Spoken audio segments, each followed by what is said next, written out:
Overseas now, US President Barack Obama and British Prime Minister David Cameron are set to discuss ways to deal with oil giant BP's massive spill in the Gulf of Mexico. Well, the stakes are high for both leaders as they try to balance the need to be tough on BP while also being aware of the importance it plays in the US and British economies.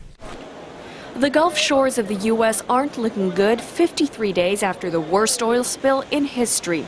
Energy giant British Petroleum's leak has spewed 9 times more oil than what used to be the biggest spill ever, the Exxon Valdez disaster of 1989.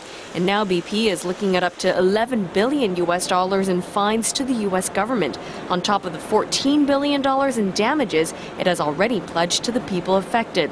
But no amount of money can fix the damage that's already been done to the environment, people and animals living on the coastline. In the last week we've really gotten slammed, and the number of birds has increased quite a lot that we have, and we're increasing staff a lot and resources a lot, but that's difficult to do when you get slammed. There are other casualties too, political ones. U.S. President Barack Obama has gone from being popular to, well, not so popular. He's accused his opponents of having double standards after they criticize his administration for not responding to the spill quickly enough.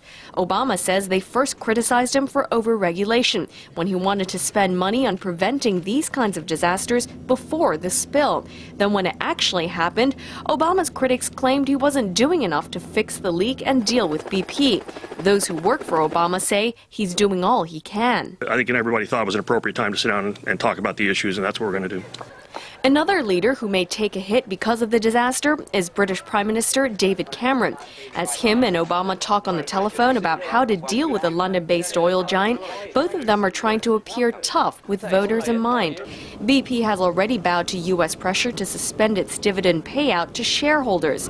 But at the same time, the company plays an important role in the U.S. and British economies, which is why Cameron appears to be siding with BP at the moment, despite frustration over its handling of the disaster.